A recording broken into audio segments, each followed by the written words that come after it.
How do you create content?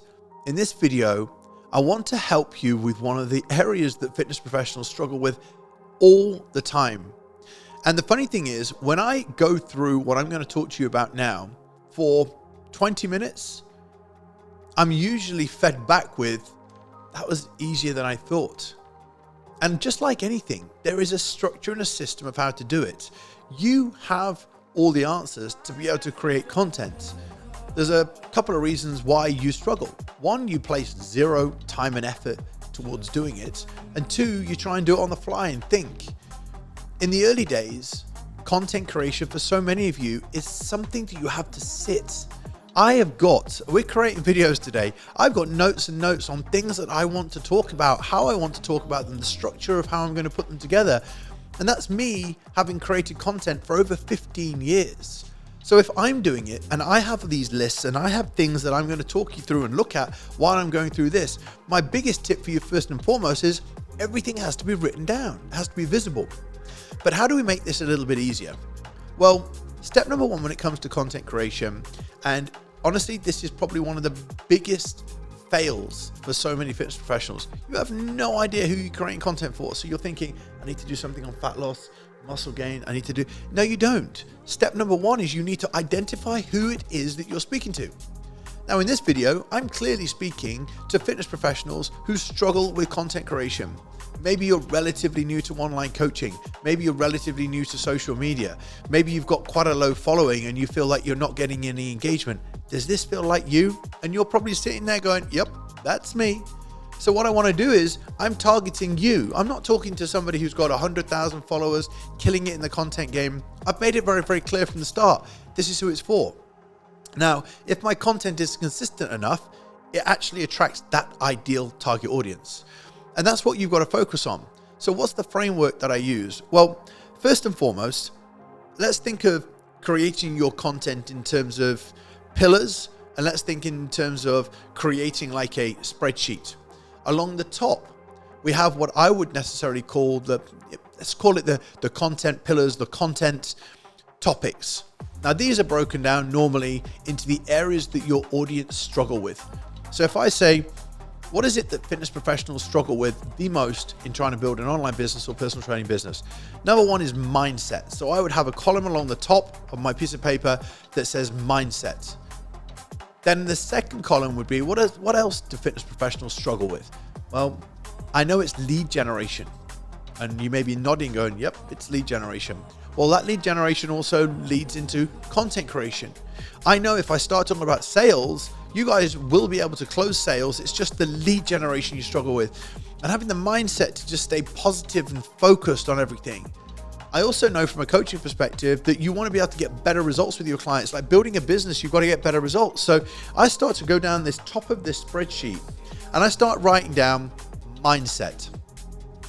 Now, if I stay in mindset in that column, I sit and amongst a piece of paper and I go, okay, when it comes to mindset, what are the biggest issues?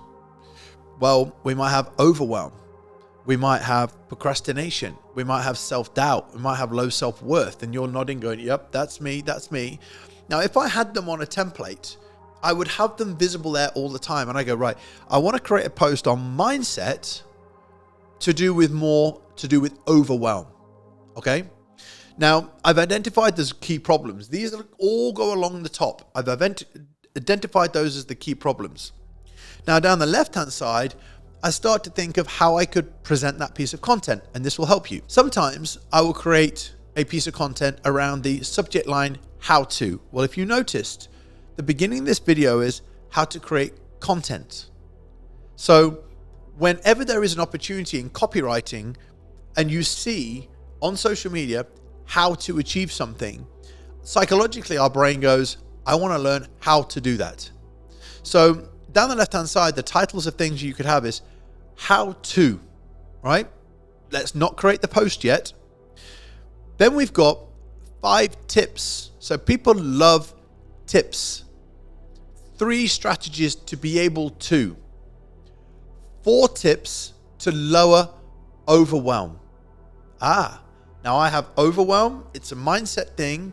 And Mark's put 4 tips. So ultimately, by the end of this post, if it's in a graphic or I go 4 tips on a reel that's going to help you overcome overwhelm, I'm leading the beginning of the post or leading the beginning of the graphic with what problem I'm going to solve. Now, from a copywriting perspective, this could be classed as the hook, but within my piece of content, now if I write a good middle of the content, the body, or I do a good reel with the middle of the content being the body, the explanation of the subject, and then I can close that off, whether I write it or do a video, with either a closing statement, reinforcement of the initial point that I made, or a call to action to do something. DM me the word whatever, leave me an emoji with whatever if you enjoyed this. So we've got, down the left-hand side, we've got how to, we've got tips. We also can tell stories. So if you have a client that you've worked with, you could say, my client Sarah was struggling with these things. She had had these problems for a long time. It wasn't until she got in touch with me that we did this. And since then, her life's changed in this type of way. It's a before and after. You're telling the story, whether it's a video or whether it's a post. So we've got a story of a client. We've got a valuable life lesson. This is another topic, a valuable life lesson that you've achieved through your life. So I generally would say to somebody, do you always find it hard to get below 10% body fat? Now, I remember when I was 27, I was training for a particular physique, photo shoot, whatever.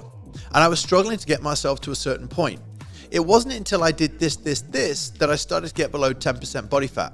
Now, if you're somebody that's struggling to lose the same amount of body fat and you're at that sticking point, all you need to do is these points. If you found this helpful, leave me an emoji, which drives emotion. It drives engagement. So we've got how-to tips. We've got 5 tips. We've got life lessons, something that you've learned. We've got a story of a client. And then you can have what we call, and Russell Brunson loved to call this an epiphany moment. An epiphany moment is where you're doing something or you've been through a particular event in your life and something sparked your thought process. You had always wanted to build muscle, and it wasn't until I bumped into somebody that said the number one reason why people struggle to build muscle is because they don't do this. And I went, phew, the penny dropped. The last 6 months of being taught, I had an epiphany. I had a thought, an emotion that triggered me into going to do the thing that I know I've needed to do. Now, are you somebody that knows what you need to do but hasn't applied yourself? That's something that you could write as a content piece. Now, if I break these down into a how-to list, tips, stories, life lessons, and epiphanies, you've got 5 ways in which you create posts. You can create list posts, 10 points to be able to, 5 strategies, tips to be able to, how to, learn the most effective method to. And all of these are sparking the attention, getting the awareness of people, and then along the top of the page, you have all of the areas that your clients are struggling with. Now, if you sit down and come up with the struggle, you come up with the actual way of being able to create the content, you then decide whether it's going to be a graphic, a reel, or a long written post. You then have a framework of content. This will take you 2 or 3 hours, and then you start to block in there either the actual post, the idea for the post, or a shortened version of the post. Content creation is not supposed to be easy. Content creation takes time, but a simple framework of the struggles, the structure, and the body of the post going into a spreadsheet will give you month, 2 months, even 3 months worth of content, depending on how much time you're posting per day. You could do this once a month. You could do it once every couple of weeks and end up having everything right in front of you, easy to do, give to a videographer, put in front of a graphic designer, or do yourself. If you are somebody that's winging it or thinking about something every single morning, it's a recipe for procrastination and frustration, feeling that you're no good at content creation when you are, you just haven't placed enough time to it. Now, if you found this video helpful, then please click like, click subscribe. I know it will help you see more of the future videos and help more people to get to see this channel. But for now, I hope you found this helpful. Speak to you soon.